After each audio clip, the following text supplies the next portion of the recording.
Can you switch off your videos and microphones, all of you, please?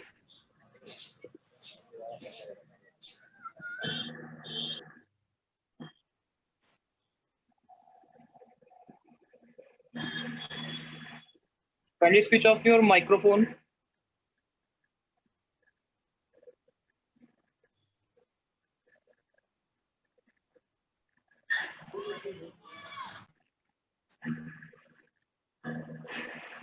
And your video too.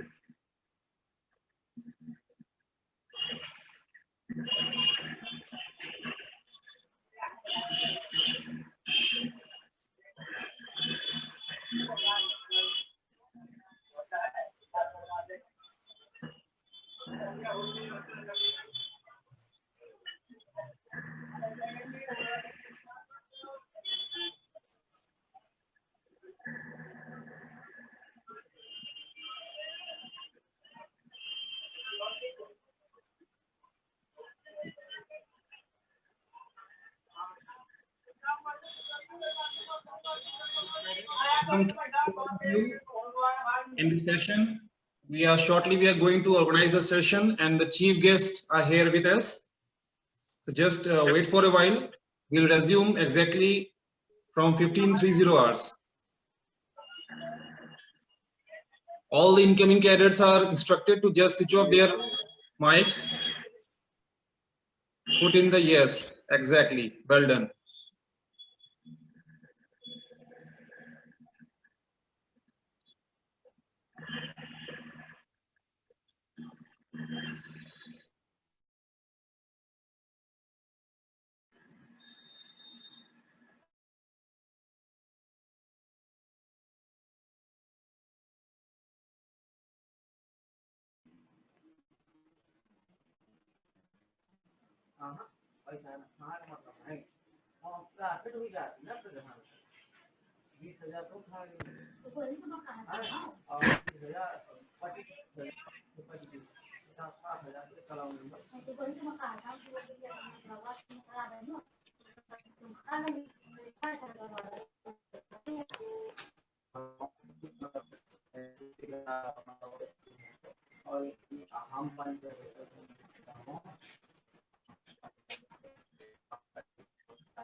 Yes, all of you kindly just mute yourself. Cadet Pradeep and all the cadets.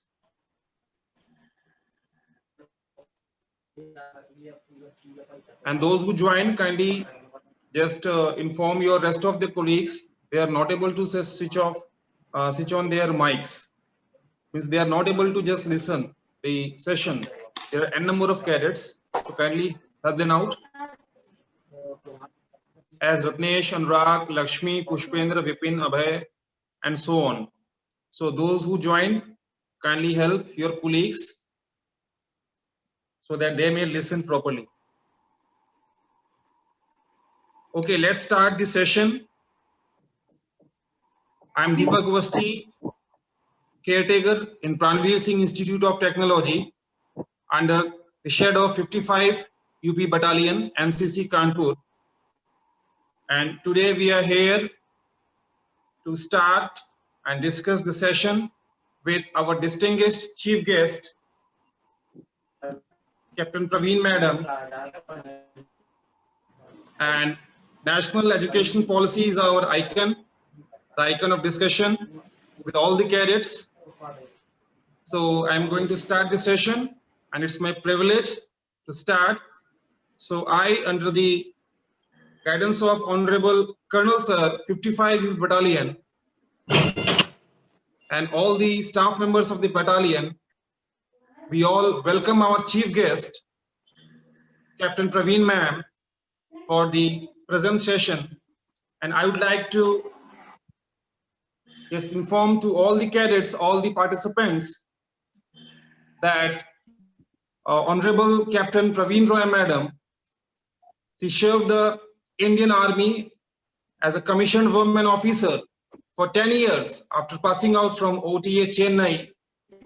And along with that, she also headed various schools all across the Bharat.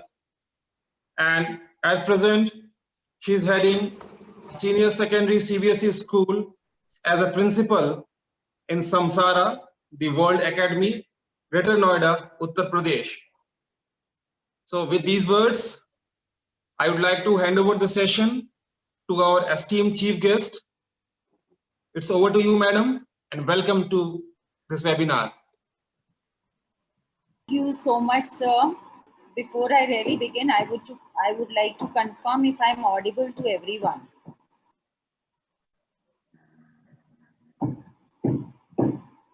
I hope I'm audible enough to everyone. Arpit, could you please confirm, or Dr. Professor? Yes, ma'am. Yes, ma'am. You are audible. Thank you. So before I really step into the discussion of NEP, I would like to extend my heartfelt gratitude to Professor Deepak Awasthi and Mr. Arpit Mishra and the entire team of NCC PSIT, including Colonel Sir, for giving me this opportunity to interact with children. There could not be a more honor and pleasure than interacting and talking to the youth of our country, because children, you are going to be the future of this nation, and you are going to shape what your aspirations and dreams are in the form of actions that you will take today. So not taking much of your time, our topic for today is NEP 2020. I will cover this, मैं इसको दो parts में cover करूंगी. एक तो मैं school में किस तरीके से स्कूल एजुकेशन इफेक्ट होगा NEP 2020 से, वो डिस्कस करूंगी.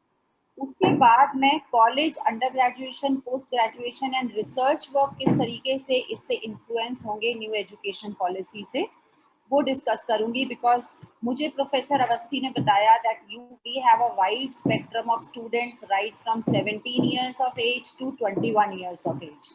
तो ये बहुत ज़रूरी है कि मैं हर स्टूडेंट जो यहाँ पर आज है उसकी डिमांड्स को केटर करूँ. सो पॉलिसी क्या है, सबसे पहले आपको ये जानना ज़रूरी है कि पॉलिसी डॉक्यूमेंट, जो न्यू एजुकेशन पॉलिसी डॉक्यूमेंट है, वो लॉ नहीं है. तो अपने दिमाग से आप बच्चों ये चीज़ निकाल देना कि इस पॉलिसी डॉक्यूमेंट में, जो अराउंड 60 पेजेस का पॉलिसी डॉक्यूमेंट है, मिनिस्ट्री ऑफ ह्यूमन रिसोर्स की वेबसाइट पर ये अपलोडेड है, आप सब जाके उसको पढ़ सकते हैं. उसमें जो सब लिखा है वो गवर्नमेंट की एक फ्रेमवर्क है, वो एक ब्रॉड गाइडलाइंस है, वो विजन है. गवर्नमेंट के लिए ये ऑब्लिगेशन नहीं है कि वो उस पॉलिसी डॉक्यूमेंट का एक एक चीज इम्प्लीमेंट करे. प्लीज इस चीज को समझिए ध्यान से. इम्प्लीमेंटेशन का पार्ट अलग आएगा जब ये ब्रॉड गाइडलाइंस हमने बना दी. अब गवर्नमेंट धीरे धीरे लॉज बनाएगी और उन लॉज के थ्रू इन पॉलिसी की गाइडलाइंस को और इस फ्रेमवर्क को इम्प्लीमेंट किया जाए. सो अब हम चलते हैं history of education policy. Education policy जो हमारे देश में पहली बार बनी, वो बनी 1968 में. एंड एक कमीशन दिखाया गया जिसको कोठारी कमीशन कहा जाता है. उस कोठारी कमीशन की रिस्पॉन्सिबिलिटी दी गई कि आप हमारे देश के बच्चों के लिए और देश के यूथ के लिए एक पॉलिसी बनाएं जो बताए कि एजुकेशन का पर्पस क्या है, किस तरीके से एजुकेशन होना चाहिए, असेसमेंट कैसा हो, लर्निंग आउटकम्स कैसे हो, बुक्स कैसी हो, सिलेबस कैसा हो, स्कूल का पूरा स्ट्रक्चर कैसा हो, कॉलेजेस के किस तरीके से बच्चे ग्रेजुएट करें, प्लेसमेंट्स कैसे हों. तो जब कोठारी कमीशन साहब ने स्टडी करके अपना रिपोर्ट प्रेजेंट किया 1968 में, तो वो हमारे देश की पहली एजुकेशन पॉलिसी थी. उसके बाद करीब 20 इयर्स के बाद जब राजीव गांधी जी देश की कमान संभाल रहे थे, उस वक्त इस पॉलिसी को दोबारा रिव्यू किया गया, क्योंकि टाइम के साथ साथ पॉलिसीज और हमारी रिक्वायरमेंट्स बदल जाती हैं। आज के डेट की जो रिक्वायरमेंट है वो शायद 20 साल पहले नहीं थी रिक्वायरमेंट। तो 1986 में दोबारा एक पॉलिसी बनाई गई और उसको नाम दिया गया न्यू एजुकेशन पॉलिसी 1986। एंड तीसरी बार 1992 में इस पॉलिसी को, मैं ये नहीं बोलूंगी कि पूरी पॉलिसी दोबारा बनाई गई, इस पॉलिसी में 1986 वाली पॉलिसी में lot of changes were made and these changes, so इस जो 1992 की पॉलिसी है उसको हम रिवाइज्ड 1986 पॉलिसी भी बोलते हैं और एजुकेशन पॉलिसी ऑफ 1992 भी बोलते हैं। दोबारा तो हमारे ग्लोबली एक रेवोल्यूशन आया, इंटरनेट रेवोल्यूशन आया, डिजिटल रेवोल्यूशन आया एंड करीब ऑलमोस्ट 28 साल के बाद ये रियलाइज किया गया कि जो हमारी 1992 वाली एजुकेशन पॉलिसी है वो ऑब्सोलीट हो चुकी है, वो आज की जनरेशन की रिक्वायरमेंट के हिसाब से बिल्कुल नहीं है। तो लास्ट ईयर 2019 में एक ड्राफ्ट पुटअप किया गया जो कि अराउंड 480 पेज का ड्राफ्ट था, जिसको न्यू एजुकेशन पॉलिसी ड्राफ्ट के नाम से बोला गया। कस्तूरी रंगन जी जो है वो चेयरमैन थे। कस्तूरी रंगन जी ने करीब 4 से 5 साल स्टडी किया और उस ड्राफ्ट को पुटअप किया, जिसमें उन्होंने वो ड्राफ्ट कॉमन लोगों को, आपको, मुझे, एजुकेशनिस्ट को, सबको भेजा, शेयर किया और उनको बोला कि आप हमारे साथ अपने ओपिनियन दीजिए, अपने इनपुट्स दीजिए। सो करीब 1 लाख से ज़्यादा लोगों ने अपने फीडबैक और अपना इनपुट दिया। उसके बाद अभी 29 जुलाई 2020 में ये 60 पेज की न्यू एजुकेशन पॉलिसी अनाउंस की गई बाय द एजुकेशन मिनिस्ट्री योगी प्रकाश जावड़ेकर हैं। और अब हमें ये देखना है कि ये पॉलिसी हमारी लाइफ को कैसे अफेक्ट करेगी। तो सबसे पहले मैं स्कूल, जो हमारे ऑडियंस में स्कूल वाले बच्चे हैं जो 11, 9 बात बोलूंगी। तो स्कूल एजुकेशन की अगर हम बात करते हैं तो सबसे पहले मैं आपको एकेडमिक शुरू करूँगी। एकेडमिक स्ट्रक्चर अभी तक जो आप पढ़ रहे होंगे, जो प्रेजेंट वो पढ़ते हैं 10+2 वाला सिस्टम। अब ये 10+2 सिस्टम क्या है? 10+2 सिस्टम है कि आप 10 साल एजुकेशन करोगे from class 1 to class 10। Around 15 years 16 years होगी। एंड आप जो +2 है वो आपका सीनियर सेकेंडरी एजुकेशन है, जो कि क्लास 11th और 12th। आप ये बोलेंगे कि हम किस एज में स्टार्ट करते थे? तो अभी आप एजुकेशन स्टार्ट करते थे एनसीईआरटी के हिसाब से 5 ईयर से ज्यादा की एज में।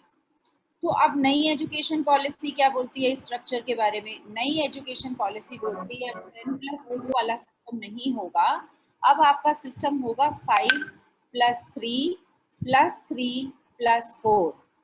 मैं सबसे पहले आपको 5 समझाना चाहती हूँ कि वो 5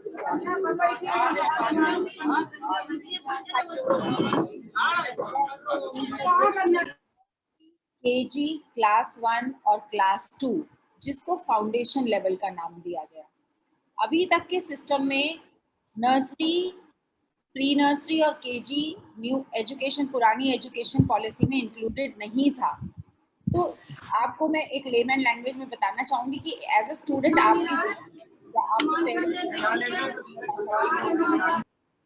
आपकी लाइफ में इसका ऐसे फर्क पड़ेगा। अभी तक एनसीईआरटी नर्सरी और केजी की बुक्स नहीं इशू करता था। एनसीईआरटी सिलेबस और करिकुलम नर्सरी और केजी के लिए नहीं इशू करता था। हर स्कूल का अपना करिकुलम होता था, हर स्कूल की मर्जी होती थी कि कौन सी बुक्स लगाएंगे। लेकिन अब क्योंकि छोटे बच्चों को, नर्सरी और केजी के बच्चों को भी न्यू एजुकेशन पॉलिसी के एम्बिट में ले लिया गया है, तो आप अगले साल जब मार्केट में जाएंगे, you will find books, NCERT books for nursery class, you will find NCERT books for KG class, so that is what is made the difference. दूसरा चीज जो हम ये 5 years का मैंने आपको बताया, nursery, KG, class 1, pre nursery, nursery, KG, class 1, class 2। इसके बाद है +3, 5 + 3 + 3 + 4। अब मैं 3 पर आती हूँ। जो अगला 3 है वो है स्टूडेंट्स ऑफ क्लास 3, 4 एंड 5, जिनका एज होगा करीब 8 साल से 11 ईयर्स। ये बच्चे इसमें कवर होंगे। तो जो पहले 5 साल वाले बच्चे थे उनका टीचिंग मेथड बहुत प्लेवे में उनको पढ़ाया जाएगा। प्लेवे मेथड में गेम्स के साथ, स्पोर्ट्स के साथ, डांस के साथ, म्यूजिक के साथ, ट्रेसिंग के साथ, कहानी के साथ। अब जो ये 3 है, 3 वाला जो क्लास 3, 4 और 5 के बच्चे हैं, इनको पढ़ाया जाएगा प्लेवे मेथड में, बट इनके साथ एक्सपीरियंशियल लर्निंग भी होगा। जब मैं एक्सपीरियंशियल लर्निंग बोलती हूँ तो मेरा मतलब है कि वो करेंगे, एक्सपेरिमेंट्स करेंगे, डिबेट्स करेंगे, डिस्कशंस करेंगे, फील्ड ट्रिप्स पर जाएंगे, ऐसे सीखेंगे। उसके बाद दोबारा हमारा 3 है, वो 3 है आपका 6th, 7th और 8th क्लास के बच्चों के लिए, जिसको न्यू एजुकेशन पॉलिसी में मिडिल लेवल का नाम दिया गया है। ये बच्चे प्लेवे मेथड से तो सीखेंगे, एक्सपीरियंशियल लर्निंग से सीखेंगे। बहुत इंपॉर्टेंट चीज़ जो इस लेवल पे होगी, आपको स्किल सब्जेक्ट्स पढ़ाए जाएंगे। आपके लिए बहुत सारा चॉइस होगा। आप कारपेंटरी करना चाहते हैं, आप जिम ट्रेनर बनना चाहते हैं, आप ब्यूटिशियन बनना चाहते हैं, आप क्ले मोल्डिंग करना चाहते हैं, आप कुकिंग करना चाहते हैं, आप जर्नलिस्ट बनना चाहते हैं, तो आपको ऑप्शन दिया जाएगा कि आप अपने स्किल सब्जेक्ट्स चूज करें, जो कि एक बहुत अच्छी बात है। बिकॉज आज की डेट में क्या होता है, हमारा यूथ जब आप कॉलेज से निकलते हैं, आपके पास सिर्फ हाथ में एक कागज होता है, एक डिग्री होती है जो बोलता है कि इनको नौकरी दो। लेकिन अगर मोस्ट ऑफ दी यूथ से हम पूछें, ज्यादातर जवानों से, अपने जवान बच्चों से हम पूछें कि आपको क्या आता है, तो मोस्ट ऑफ द टाइम उनको नहीं आता। शायद कभी कभी जो बहुत प्रोटेक्टेड फैमिलीज के बच्चे होते हैं, उनको शायद ट्यूबलाइट चेंज करनी भी नहीं आती, बल्ब चेंज करना भी नहीं आता। तो ये कैसा एजुकेशन है, आप अपने 18 साल 15 साल जिंदगी के लगाते हैं, और जब आप स्कूल से बाहर निकलते हैं तो आपको पता ही नहीं होता कि खाने में, दाल में तड़का कैसे लगाना है, हेयर कटिंग कैसे करना है, घर में अगर एक लाइट का स्विच खराब हो गया उसको कैसे ठीक करना है, दैट इज। तो इसलिए स्किल एजुकेशन बहुत इंपॉर्टेंट है। तो अब हम नेक्स्ट 4 की बात करते हैं। मैंने आपको 5 बताया, फिर 3 बताया, फिर 3 बताया, अब मैं 4 की बात करती हूँ। So this 4 is called senior level. ये सीनियर लेवल है 9, 10th, 11th और 12th के बच्चों के लिए। और यहाँ पर आपका प्लेवे मेथड होगा, एक्सपीरियंशियल लर्निंग होगा, आपका स्किल एजुकेशन होगा। लेकिन एक और बहुत इंपॉर्टेंट चीज़ यहाँ पर ऐड कर दी जाएगी, which is called critical thinking. आपको सिचुएशन से निकलना, सॉल्यूशंस निकालना, किसी चीज़ को क्रिटिकली एनालाइज करना कि ये ऐसा क्यों हुआ, ये कैसे हम अवॉइड कर सकते थे, या इसको कैसे इम्प्रूव कर सकते थे, वो सब आपको एनकरेज किया जाएगा। ताकि because you know why, because आने वाले टाइम में आप बच्चे वो प्रॉब्लम्स देखोगे जो आपने कभी सोची नहीं होंगी। जैसे कि इबोला, किसी ने नहीं सोचा था। अब जब अफ्रीका में इबोला आउटब्रेक हुआ था, कोविड-19, हमने में से किसी ने पहले पेंडेमिक नहीं देखा। हमें नहीं पता इस सिचुएशन से कैसे निकलना है, इसके क्या सॉल्यूशंस हैं, इसको हम कैसे अवॉइड कर सकते थे। वाटर शॉर्टेज, एनवायरमेंटल इश्यूज, आपके टाइम तक जब आप जॉब करेंगे शायद पब्लिक सेक्टर पूरे तरीके से खत्म हो चुका होगा, प्राइवेट सेक्टर होगा, प्राइवेट जॉब्स होंगे। हर 10 साल में शायद आपको जॉब चेंज करना पड़े, आपके जॉब लॉसेस होंगे। तो ये सब, इस अनसीन सिचुएशंस को फेस करने के लिए आपके अंदर क्रिटिकल थिंकिंग का एक स्किल डेवलप कराया जाएगा थ्रू न्यू एजुकेशन पॉलिसी। तो ये तो स्ट्रक्चर की बात हो गई। मैं थोड़ा सा फटाफट और बता देती हूँ स्कूल के बारे में। स्किल सब्जेक्ट्स मैंने बता दिया है। एग्जामिनेशन के बारे में मैं बताती हूँ। आपके लो स्टेक एग्जाम्स होंगे। लो स्टेक एग्जाम जब मैं बोलती हूँ, जब न्यू एजुकेशन पॉलिसी 29 जुलाई को अनाउंस हुई, तो मेरे पास बहुत सारे पेरेंट्स के और बच्चों के फोन आए। उनको लगा कि अब बोर्ड एग्जाम्स खत्म हो गए। तो ऐसा नहीं है। जो बच्चे 10th और 12th में अभी हैं, प्लीज समझ लीजिए आपके बोर्ड एग्जाम जरूर होंगे, लेकिन नेक्स्ट ईयर से वो लो स्टेक होंगे। अब लो स्टेक का क्या मतलब है वो मैं आपको समझाती हूँ। लो स्टेक एग्जाम्स मीन्स कि अभी क्या होता है कि आपने 12th में एक ही बार साल में एग्जाम लिखा, और उसमें आप फेल हुए तो फेल, पास हुए तो पास, टॉप हुए तो टॉप, एवरेज हुए तो एवरेज। एक एग्जाम के बेसिस पर आपकी जिंदगी, आपके फ्यूचर का डिसीजन हो जाता है। तो अब ऐसा नहीं होगा। आपके पूरा साल बहुत सारे एग्जाम्स, छोटे छोटे एग्जाम्स होंगे, प्रेजेंटेशंस होंगी, ग्रुप डिस्कशंस होंगे, 20 मार्क्स का एग्जाम, क्लास टेस्ट हो गया, 10 मार्क्स आपके प्रोजेक्ट के हो गए। सो ऐसे करके जब आप अपना फाइनल एग्जाम लिखोगे, अगर आप अपने फाइनल एग्जाम में किसी ऐसी डिफिकल्ट सिचुएशन में हो, लाइक फॉर एग्जाम्पल हम ये सोचते हैं कि हमें बुखार आ गया, हम नहीं पढ़ पाए फाइनल एग्जाम, तब तब भी आपका एक एग्जाम गलत या खराब या बहुत अच्छा ना होने से आपके फाइनल ग्रेड्स पर बहुत ज़्यादा फर्क नहीं पड़ेगा। तो ये है लोड स्टेक एग्जाम्स का मतलब। मैं आपको थोड़े से टाइमलाइन भी बता देती हूँ, सो दैट जो 10th 12th वाले बच्चे हैं उनको थोड़ा सा आइडिया हो जाए ये एजुकेशन पॉलिसी कैसे कैसे इम्प्लीमेंट होगी। अगले साल जो 9th स्टैंडर्ड के बच्चे होंगे, 2022-23 के बच्चे, जो 9th में जो 2021-22 के बच्चे होंगे नेक्स्ट ईयर, जो 9th में होंगे 21-22 सेशन में, वो पहला बैच होगा जिनको न्यू एजुकेशन पॉलिसी का फायदा होगा। फिर जब ये 9th के बच्चे 10th में जाएंगे 2022-23 में, तो 10th क्लास में न्यू एजुकेशन पॉलिसी का इम्प्लीमेंटेशन होगा, इनको फायदा होगा। सिमिलरली जब ये बच्चे 2022-23-24 में 11th में जाएंगे, तो इन बच्चों को एक न्यू एजुकेशन पॉलिसी का फायदा होगा। एंड यही बच्चे जो 9th में 2021-22 में थे, जब वो 12th क्लास में होंगे 2024-25 में, वो हमारे फर्स्ट प्योर बैच होगा जो न्यू एजुकेशन पॉलिसी के अंतर्गत पढ़ के स्कूल से बाहर निकलेगा और कॉलेज ज्वाइन करेगा। सो और बहुत सारे मिसकंसेप्शंस हैं इस एजुकेशन पॉलिसी से जुड़े हुए। एक ये था कि सारे इंग्लिश मीडियम स्कूल्स रातों रात हिंदी मीडियम में बदल जाएंगे या रीजनल लैंग्वेज में चेंज हो जाएंगे। ऐसा नहीं है। English medium schools will continue to be English medium, Hindi medium will continue to be Hindi medium. New education policy बोलती है regional languages preferred.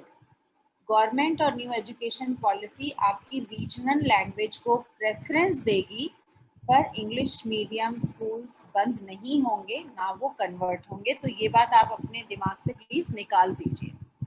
देन एक इम्पॉर्टेंट चीज जो मैं यहाँ पे बताना चाहूँगी कि क्लास 3, क्लास 5 और क्लास 8 में बहुत इम्पॉर्टेंट एग्जाम कंडक्ट होंगे न्यू एजुकेशन पॉलिसी के अंतर्गत।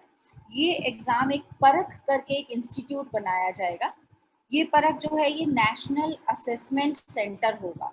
इसकी रिस्पॉन्सिबिलिटी होगी कि वो all across India class 3, class 5 और क्लास 8 में असेसमेंट कराएगा।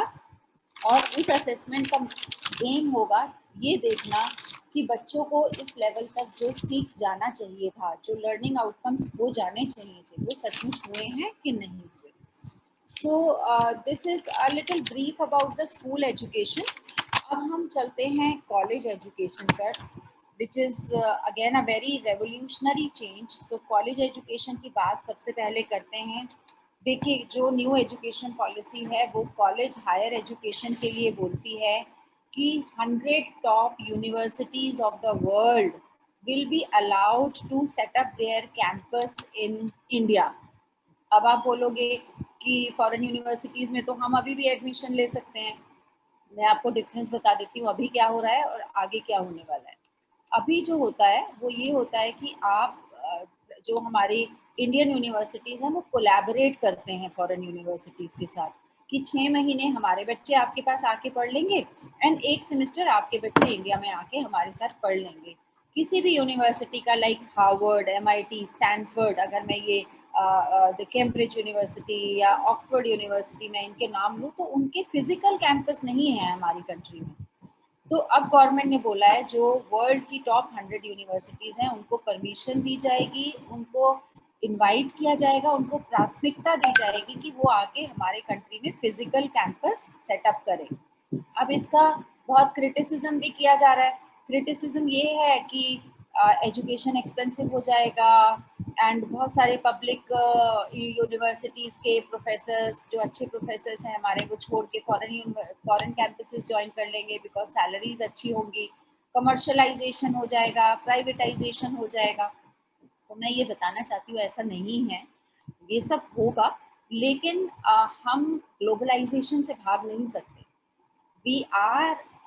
we cannot say that I am comfortable in my skin and मेरा लो स्टैंडर्ड है फिर भी मैं खुश हूँ बिकॉज हमें कॉम्पिटेंट बनना होगा, हमें आगे बढ़ना होगा, हमें फॉरेन यूनिवर्सिटीज़ या ग्लोबल लेवल के स्टैंडर्ड्स तक पहुंचना होगा। तो ये न्यू एजुकेशन पॉलिसी के दौरान होने वाला है। और इसका रिवर्स भी गवर्नमेंट ने बोला है कि जैसे हमारे प्रीमियर इंस्टीट्यूशंस हैं जैसे कि आईआईटीज और आईआईएम्स, उनको भी एनकरेज किया जाएगा कि वो बाहर कंट्रीज में जाके अपने कैंपसेस सेटअप करें। सो ये एक पॉइंट था। दूसरा जो बहुत इम्पोर्टेंट पॉइंट है वो आप बच्चों के लिए इम्पोर्टेंट है, अंडर ग्रेजुएट के स्टूडेंट्स के लिए, जो बच्चे अभी 12th में हैं और नेक्स्ट ईयर कॉलेज में जाएंगे और वो अंडर ग्रेजुएशन स्टडीज करेंगे, भले ही वो बीसीए हो या वो बीबीए हो या बीए हो, बीकॉम हो, बीएससी हो, कुछ भी हो, आपका स्ट्रक्चर चेंज हो जाएगा अंडर ग्रेजुएशन का। अभी तक 3 साल में बच्चे अपनी बैचलर्स डिग्री हासिल कर लेते थे, अब ये 4 इयर्स की हो जाएगी। और बहुत अच्छी चीज़ ये हुई है कि इसमें मल्टीपल एंट्री और मल्टीपल एग्जिट पॉइंट्स हैं। जैसे कि आज की डेट में अगर कोई बच्चा कॉलेज में है और उसके घर में या उसकी पर्सनल लाइफ में इतना प्रॉब्लम आ गया है कि वो अपना एजुकेशन 1 साल के बाद आगे नहीं कंटिन्यू कर सकता, तो वो बच्चे का 1 साल वेस्ट होता है बिकॉज उसको डिग्री नहीं मिलती। लेकिन न्यू एजुकेशन पॉलिसी के तहत जब हमारा डिग्री कोर्स 4 साल का हो जाएगा, आप अगर फर्स्ट ईयर के बाद अपना कॉलेज एजुकेशन ख़त्म करना चाहते हैं, आप कर सकते हैं। उसमें आपको सर्टिफिकेट मिलेगा, सर्टिफिकेट जैसे डिग्री मिलती है ऐसे सर्टिफिकेट मिलेगा। 2 साल के बाद आप अपना एजुकेशन ख़त्म करना चाहते हैं, आपको उसमें डिप्लोमा मिलेगा। 3 साल के बाद अपना एजुकेशन ख़त्म करना चाहते हैं, आपको डिग्री मिलेगी। और 4 साल के बाद अपना अंडर ग्रेजुएशन करना चाहते हैं तो आपको साथ में रिसर्च ओरिएंटेशन का भी सर्टिफिकेट मिलेगा। अब क्या फ़ायदा होगा जो बच्चों ने 4 साल पढ़ा, बिकॉज डिग्री तो 3 साल मिल गई। ये उन बच्चों के लिए है जो आगे फर्दर पोस्ट ग्रेजुएशन करना चाहते हैं। फिर आपको एमए या एमएससी या एमकॉम सिर्फ 1 साल का ही करना होगा, आपको वो 2 साल का नहीं करना होगा जैसा अभी प्रेजेंट है। एक और बहुत अच्छा चेंज है कि अगर आप अपना 4 साल के रिसर्च अंडर ग्रेजुएशन के बाद स्ट्रेट अवे पीएचडी करना चाहते हैं, न्यू एजुकेशन पॉलिसी के तहत आप वो भी कर सकते हैं। आप अपना मास्टर्स स्ट्रेट अवे स्किप कर सकते हैं। So that's again a beautiful thing. Government is encouraging a lot of research, because हमारे कंट्री में अभी तक क्या हो रहा है, बहुत ब्रेन ड्रेन है। ग्रेजुएशन यहाँ से करते हैं, पोस्ट ग्रेजुएशन रिसर्च के लिए लोग फॉरेन कंट्रीज चले जाते हैं, यूएस चले जाते हैं, फ्रांस चले जाते हैं, एंड एज अ रिजल्ट हमारी जो अच्छी ब्रेन्स होती हैं वो बाहर चली जाती हैं। सो गवर्नमेंट इज एनकरेजिंग कि हमारा रिसर्च हमारी कंट्रीज में, रिसर्च की बहुत ज़रूरत है। तो ये आपका नया स्ट्रक्चर है जो मैंने बताया। और जो अभी पुराना स्ट्रक्चर चल रहा है वो आपको पता है, 3 साल का अंडर ग्रेजुएशन, 2 साल का आपका पोस्ट ग्रेजुएशन, 2 साल का आपका एमफिल और पीएचडी आपका 3 साल, 4 साल, 5 साल कितना भी चल सकता है।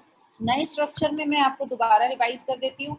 आपका 1 साल में आपको सर्टिफिकेट मिलेगा, 2 साल में डिप्लोमा मिलेगा, में आपको डिग्री मिलेगी, 4 साल में आपको रिसर्च ओरिएंटेशन डिग्री मिलेगी। फिर आपको पोस्ट ग्रेजुएशन करने की ज़रूरत नहीं है, करते हैं तो सिर्फ 1 साल का करना है, नहीं तो आप डायरेक्ट पीएचडी भी कर सकते हैं। अब एक और बहुत सुंदर चीज़ जो as an educationist, as a principal मुझे बहुत अच्छी लगती है कि मल्टी डिसिप्लिनरी एजुकेशन कर दिया गया है न्यू एजुकेशन पॉलिसी में।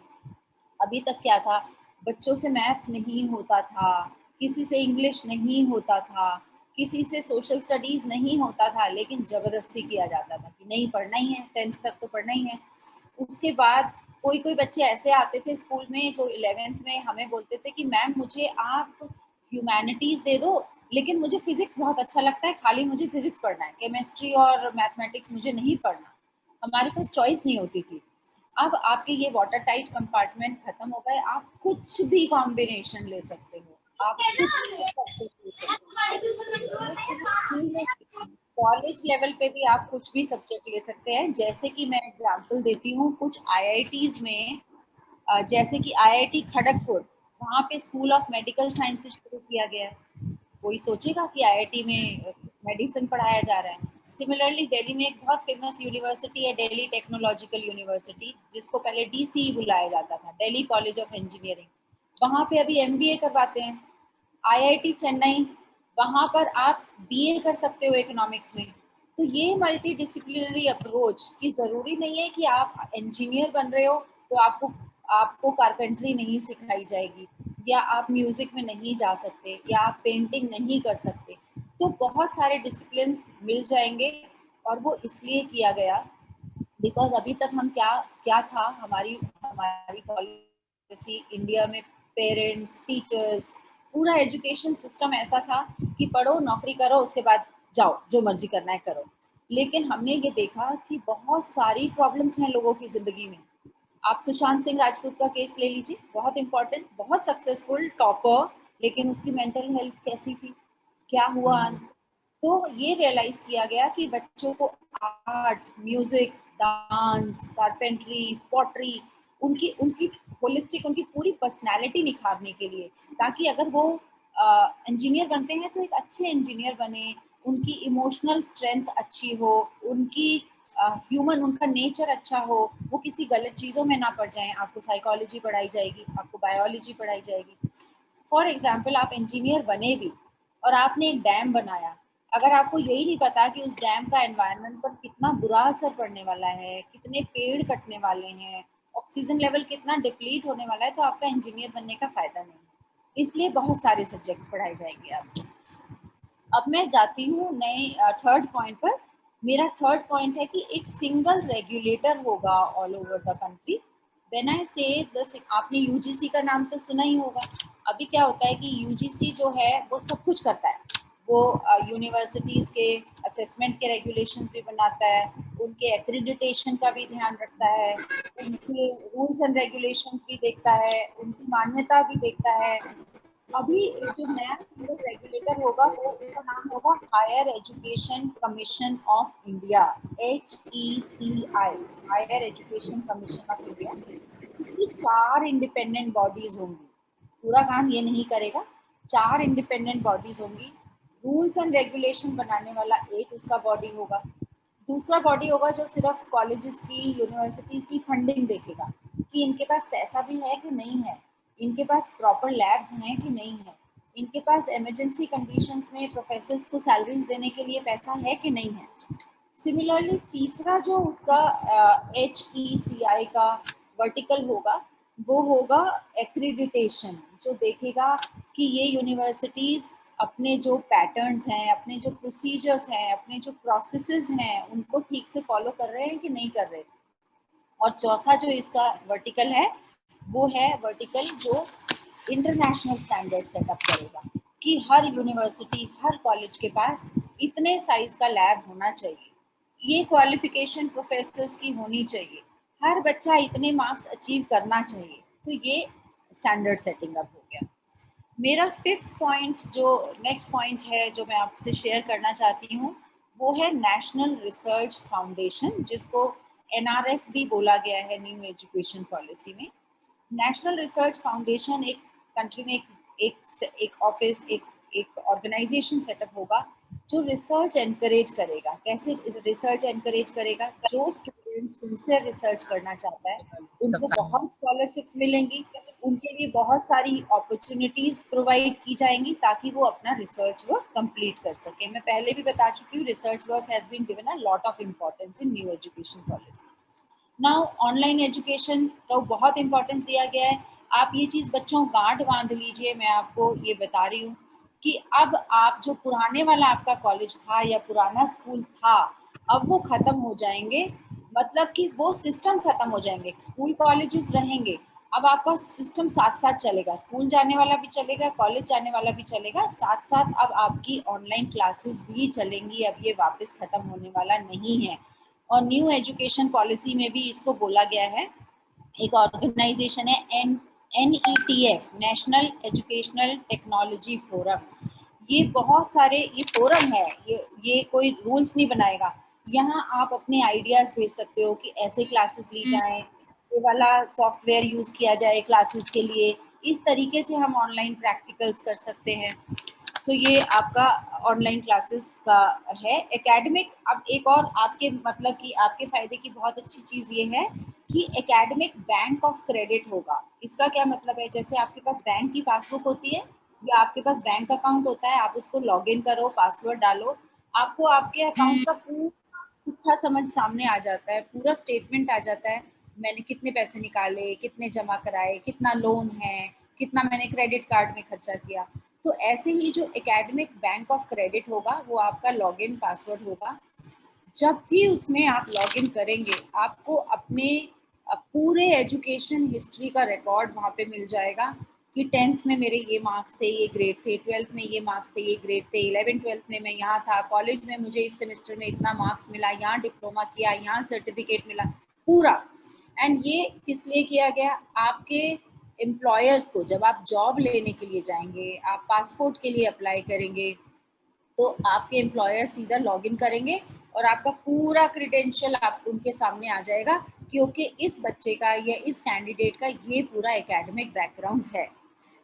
एक और इम्पॉर्टेंट चीज़ है जो न्यू एजुकेशन पॉलिसी में है कि रेगुलेशंस में फ़ीस के ऊपर कैपिंग होगी। जैसे मैंने बताया कि 100 फॉरेन यूनिवर्सिटीज़ अपना कैंपस यहाँ पर सेट करेंगी, तो ऐसा नहीं होगा कि वो मन मर्जी फीस मांगे किसी से और एजुकेशन सिर्फ अमीर लोगों की सौगात बन जाए, ऐसा नहीं है। एजुकेशन एक फंडामेंटल राइट है जो सबके लिए है। तो फीस पर एक कैप होगा कि इससे ज़्यादा फीस आप नहीं ले सकते। So which is again for the good of people. I am very happy. Then scope of education को जो है वो बहुत ज़्यादा वाइडन कर दिया गया है। मैं पहले भी ये बता चुकी हूँ कि पहले यही होता था, ओके इनको पढ़ा दो, इनकी जॉब हो गई, कॉलेजेस ने भी अच्छा, हमारा 100% प्लेसमेंट हो गया, खत्म हमारा। ऐसा नहीं है। अब मॉरल एजुकेशन कि जो मेरा बच्चा कॉलेज से बाहर जाए वो समाज के लिए एक एसेट बने, वो लाइबिलिटी ना बने, अपने परिवार के लिए एसेट बने, उसकी मेंटल हेल्थ अच्छी हो, उसकी फिजिकल हेल्थ अच्छी हो, वो गाना गाए, वो आर्ट को अप्रिशिएट करे, वो अपने उसके हाथ में इतनी स्किल हो कि अगर उसके घर में उसकी माँ बीमार है तो खाना खुद बना के शायद परिवार का भी देख रेख कर सके। तो ये एजुकेशन, ये सारी चीज़ें एजुकेशन के एम्बिट में डाल दी गई हैं और कंपलसरी हो गई हैं कि हर लेवल पर ये आपके कॉलेजेस और स्कूल आपको ये सब्जेक्ट्स देंगे ही देंगे। एंड देन एक और अच्छी चीज़ जो न्यू एजुकेशन पॉलिसी में लिखी है कि हमारा 6% ऑफ जीडीपी एजुकेशन में जाएगा। अभी तक कितना है? 4 to 4.5% जीडीपी एजुकेशन में जाता है। तो गवर्नमेंट एजुकेशन सेक्टर में और ज़्यादा इन्वेस्ट करने वाली है, वो एक अच्छी बात है। And revamping of colleges and universities होने वाला है। ये मेरा लास्ट पॉइंट है, मैं आपको इसका मीनिंग समझा देती हूँ क्या है। अभी तक क्या था कि एक कॉलेज, मान लो एक इंजीनियरिंग कॉलेज है या एक ह्यूमैनिटीज़ का कॉलेज है, एक साइंस कॉलेज है, वो एक यूनिवर्सिटी से एफिलिएटेड होता था और यूनिवर्सिटी उसको सिलेबस, उसको असेसमेंट, क्वेश्चन पेपर भी वहीं से आते थे। अभी इन्होंने बोला है कि जो एजुकेशन इंस्टीट्यूशंस होंगे, HEI करके उनको टर्म दिया गया है, हायर एजुकेशन इंस्टीट्यूशंस, वो अपने आप में एक ऑटोनॉमस बॉडी बन जाएंगे। वो अपना करिकुलम भी डिसाइड करेंगे, कैसे एग्जाम लेने हैं, अपना क्वेश्चन पेपर भी सेटअप करेंगे, अपने वो लर्निंग आउटकम्स भी सेटअप करेंगे इन सिंक विद जो नेशनल मैंने बोला एक फोरम बन रहा है। तो ये रिवैम्पिंग होगा और एक हब बनेगा कॉलेजेस का। मान लो मेरे पास, मैं एक कॉलेज की प्रिंसिपल हूँ और मेरे पास स्विमिंग पूल नहीं है, लेकिन मेरे पास बहुत बड़ा ग्राउंड है, और मेरे बगल में एक कॉलेज है जिसके पास बहुत अच्छा स्विमिंग पूल है लेकिन ग्राउंड नहीं है। तो वो हब में जिस कॉलेज के पास जो अच्छी फैसिलिटीज़ होंगी वो शेयर करेंगे आपस में, और वो बच्चों के फ़ायदे के लिए है कि बच्चों को सारा जो है बेस्ट ऑफ दी फैसिलिटीज़ मिल सके। So, Dr. Professor Avasthi, I think I have said whatever I had to. Now, if children have any questions, they can ask. I will try my best to answer. So thank you so much. Now, I request all the cadets of the various school and colleges that after this enthusiastic session, whatever, if you have a query in your mind, you may ask freely. You are free to ask any question to Captain Praveen Roy Madam and just resolve your query. It's the best platform under one shade of 55 battalion. So anyone may initiate without any hesitation. Yes, sir. It's over to all the cadets. Yes. Yes, Kindly, sir. via this cadet, I would like to instruct to all the cadets that first of all, you all need to just provide your a small introduction within a second, providing what is your good name, regimental number, from which college or school you belongs, and after that you just ask the question. Yes, it's over to you, cadet. Please go ahead. Good evening, ma'am. This is Cadet Piyush Patel, 55 UPBN, and from NCC PSIT. Ma'am, my question is, how will the education policy be implemented? Yes, very important question. बेटा एक चीज आप समझ लीजिए. See, education policy, I have already shared with you the implementation at the school level. At the college level, aim is 2030 तक 50%. अभी जो हमारा enrollment है वो 28% है undergraduate education का. समथिंग लाइक कि 100 बच्चे जब 12th करके स्कूल से निकलते हैं तो सिर्फ 28 बच्चे ही डिग्री ले पाते हैं, बाकी बच्चे इधर उधर उनका एजुकेशन डिसकंटिन्यू हो जाता है. सो गवर्नमेंट का एम ये है कि बच्चों का एजुकेशन डिसकंटिन्यू ना हो, तो इन्होंने 2030 तक ये एम बनाया है कि 50% हमारा जो एनरोलमेंट है वो 28% से 50% हो जाए, and 2040 तक they aim at 100% enrollment for undergraduate courses. So it's going to be a long term implementation. अभी जो इस साल 2020 में तो कुछ भी नहीं होने वाला है, because NCERT and UGC they all are working on making the curriculum, making the learning outcomes, and government has to make laws, तभी implementation शुरू होगा. तो कॉलेज लेवल तक आते आते I think not even next year, maybe next to next year, because पहले parliament में rules और ये लॉज पास होंगे, उसके बाद इम्प्लीमेंटेशन शुरू होगा. I hope I have answered your question. Yes, ma'am. Thank you, ma'am.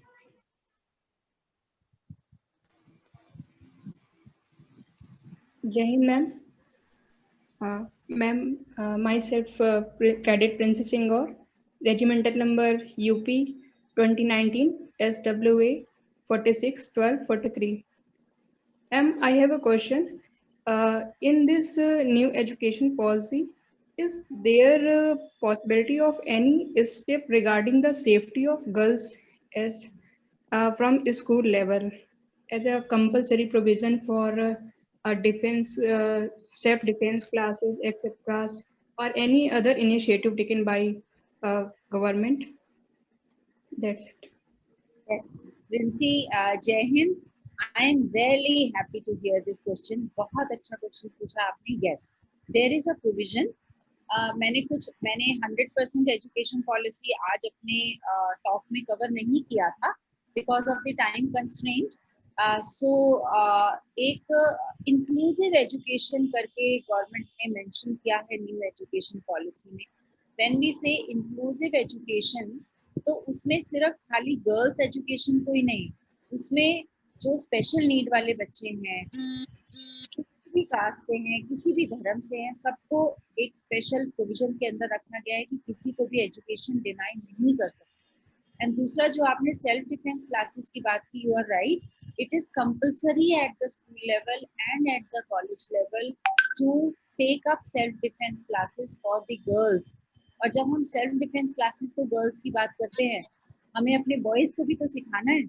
लड़कियों को ये सिखाना है कि मार नहीं खानी, और अपने बच्चों को ये सिखाना है कि मारना नहीं है. तो इसके सिवा जो है हम जेंडर इक्वालिटी, जेंडर बायस, इन सब चीज़ों की भी करिकुलम में, जो जनरल स्टडीज का करिकुलम है आपका, उसका मेंशन भी है. फिजिकल एजुकेशन के करिकुलम में अगर आप देखें 11th और 12th के जिन बच्चों के पास होगा, human anatomy, puberty, teenage issues, respect towards women, gender equality, ये सारे lessons, ये सारे topics already डाल दिए गए हैं, which are going to further improve. I have answered your question, Nancy? Yes, ma'am. Good evening, ma'am. This is Cadet Vishal Singh. I am from UP 55 Battalion NCC PSIT. My question is, how educational policy influence or impact on individual at university level? Okay, good evening. I think, let me tell you one thing. Please एक चीज समझिए, एक classroom में 30 students अगर हैं, हर student अलग है, तो एजुकेशन पॉलिसी जो है वो आपकी पर्सनालिटी में, आपके एटीट्यूड में, आपके थिंकिंग में बहुत थोड़ा ही इम्पैक्ट कर सकती है। बाकी देयर आर 4 थिंग्स, आज मैं अपने एक स्टूडेंट को बता रही थी, 4 चीजें हैं जो आपकी पर्सनालिटी या आपके, अगर हम इंडियन मिथोलॉजी के हिसाब से बोले तो आपके संस्कार डिफाइन करती हैं। सबसे पहली चीज है आप जिन वैल्यूज के साथ पैदा हुए वो 25% उसका, 25% आपकी फैमिली का। मान लो आप इस नेचर के साथ पैदा हुए हो कि आपको बहुत गुस्सा आता है, लेकिन आपके फैमिली में आपके पापा बहुत अच्छे हैं, उनको गुस्सा आता ही नहीं, मम्मी भी बहुत कूल है, बहुत अच्छी है, उनको गुस्सा आता ही नहीं, तो automatically it will start impacting your personality. Third important चीज है वो आपका स्कूल या आपका कॉलेज या आपके फ्रेंड्स। तो ये 25% सिर्फ न्यू एजुकेशन पॉलिसी के हाथ में है। आपके स्कूल में कॉलेज में कैसे फ्रेंड्स हैं, आपका स्कूल का एनवायरनमेंट कैसा है, कि स्कूल एक फैक्ट्री तो नहीं है सिर्फ फीस लेना और बस नंबर लाना, फीस लेना नंबर लाना। क्या स्कूल ऐसा है कि जो बच्चों की मॉरल वैल्यूज पर ध्यान देता है? क्या स्कूल ऐसा है जहाँ पे हैप्पी एनवायरनमेंट है? क्या स्कूल ऐसा है जो बच्चों को अपॉर्चुनिटी देता है सच बोलने की, कि तुम सच बोलो, मैं तुम्हें मारूंगी नहीं, मैं तुमसे नाराज नहीं होंगी, लेकिन सच बोलो? क्या स्कूल उन चीजों को अप्रिशिएट करता है? चौथा है आपके प्रेजेंट एक्शन, आप क्या करते हो आज जो आप करोगे वही आपका फ्यूचर डिफाइन करेगा। सो इस 100% में से जो 25% है न्यू एजुकेशन पॉलिसी में, बहुत अच्छा है, बिकॉज उसमें इंक्लूसिव एजुकेशन की बात की गई है, उसमें अडल्ट एजुकेशन की बात की गई है, उसमें मॉरल वैल्यूज की बात की गई है, उसमें स्किल एजुकेशन की बात की गई है, उसमें आर्ट इंटीग्रेटेड एजुकेशन की बात की गई है। So it's a very good policy.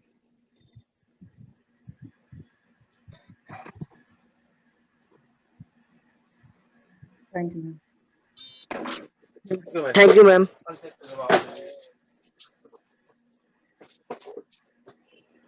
Hello, जय हिंद Yes, ma'am. anybody else? Ma'am मैं जय हिंद ma'am.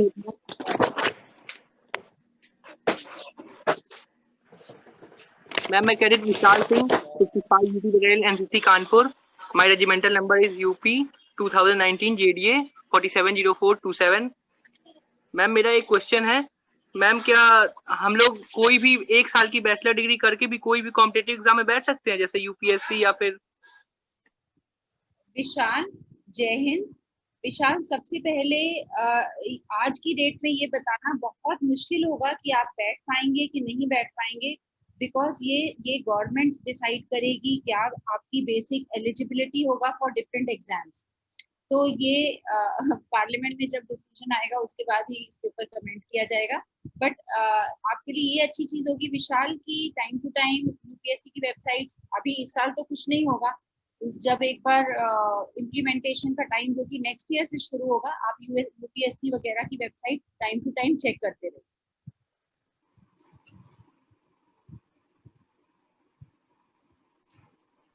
Thank you ma'am. Vishal? Okay, okay. Anybody else? Any questions? Again, I am asking without any hesitation. Any other questions? From Good evening, anybody ma'am. else? Okay, Yes, sir. resume. Yes, sir. Please Good resume. evening, ma'am. This is Aarti Suchan, and my regimental number UP 2019 SWA 461489, and my regimental name 55BN NCC PSIT Kanpur.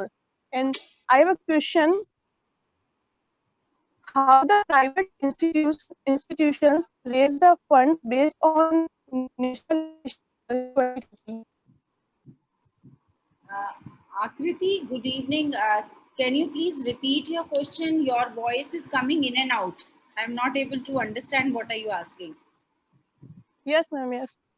How the private institutions can raise the funds based on National Education Policy 2020.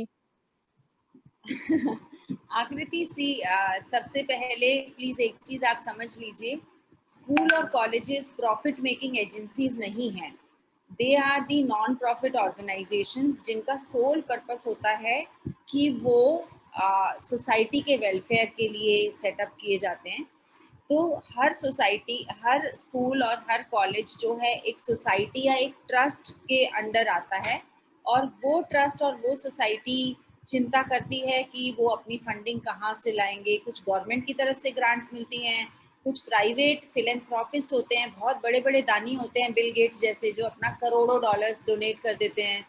Similarly कुछ discount पर भी बहुत सारी चीज़ें schools और colleges को मिलती हैं, जैसे ज़मीन ही डिस्काउंटेड रेट पर मिलती है।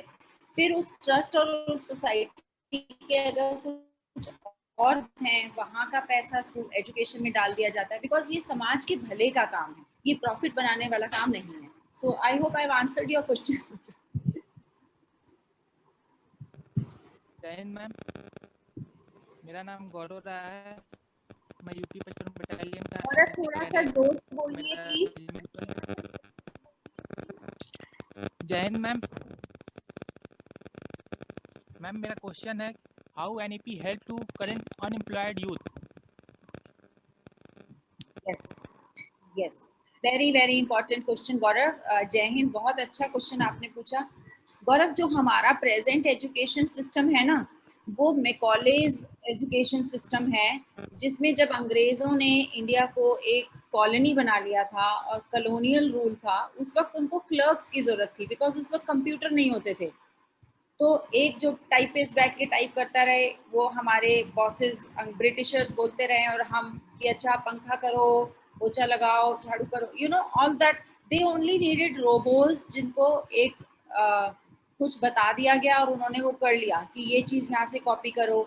तो आज की डेट में गौरव पूरा पर्सपेक्टिव चेंज है।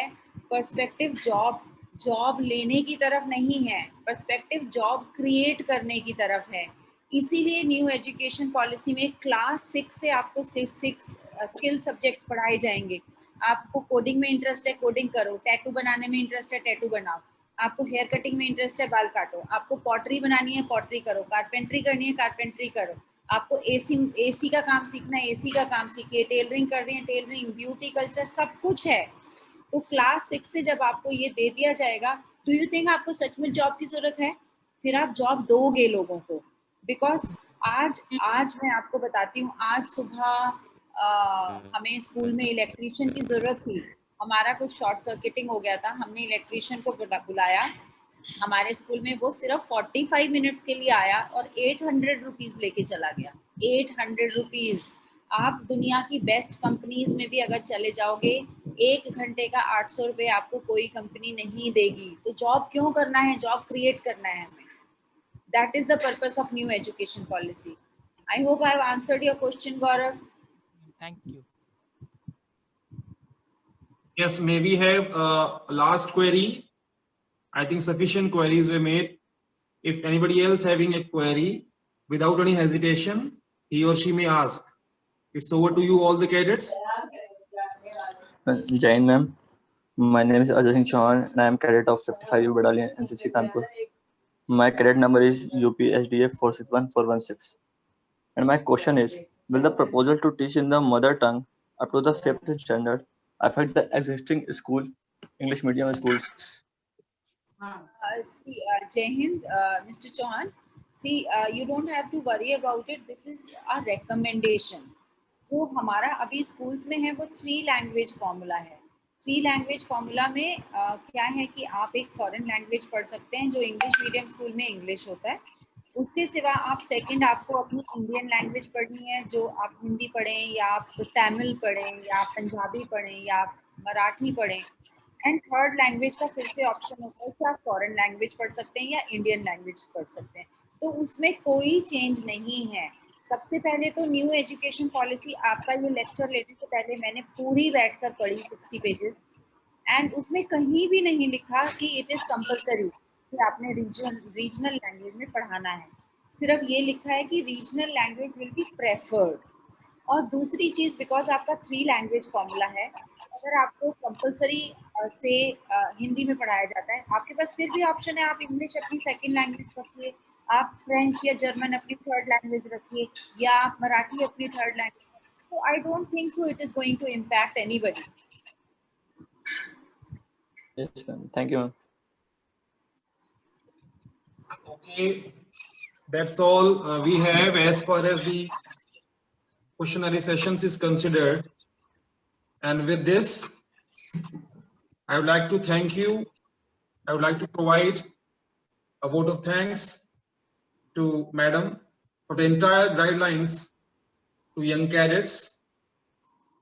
Madam, your entire philosophy reflects your experience, which you earned via continuous shaping of the student's future from day one. I know. As a capacity of caretaker PSIT, 55 UP Battalion, I would like to extend my vote of thanks to Honorable Captain Praveen Roy Madam for demonstrating technicalities of the national education policy in a very simplified way, I must say. And I'm sure each cadet now onwards have a convincing knowledge of the existing national education policy with a crystal clear idea of the present policy so that they may move in appropriate manner with active approach to shape their life. And I'm sure they may also guide their juniors for their better future prospects. Thank you so much, ma'am, for providing your precious time and motivate the students, resolving their queries. And I too learn a lot, whatever the education policy exists on paper, on the servers, on the newspapers. But after today's session, with your proper demonstration and guidelines, it's now crystal clear. Now, thank you so much. So I will take your leave now.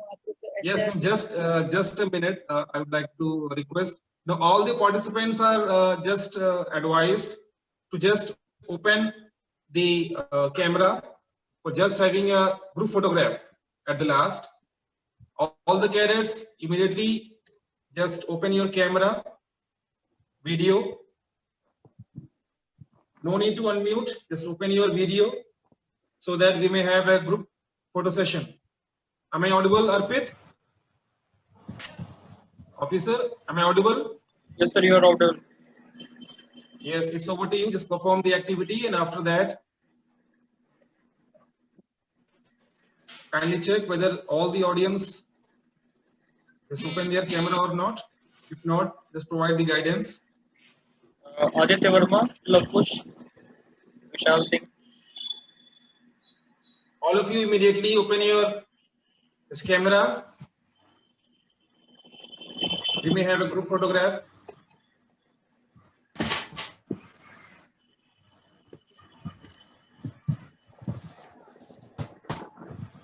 Yes, sir. Are we done? Done, sir. Okay. Thank you so much, ma'am, for the precious presence. It's a wonderful experience, that long lasting I have. Thank you, and all the best and blessings to all the bachas. Bye, sir. Thank you so much, ma'am. Bye-bye. Cadets, thank you so much. All my ANOs, caretakers, under the shade of Honorable 55 Battalion, SM sir, BHM sir, all stakeholders of 55 Battalion, all dear cadets, sare bachchon, thank you so much.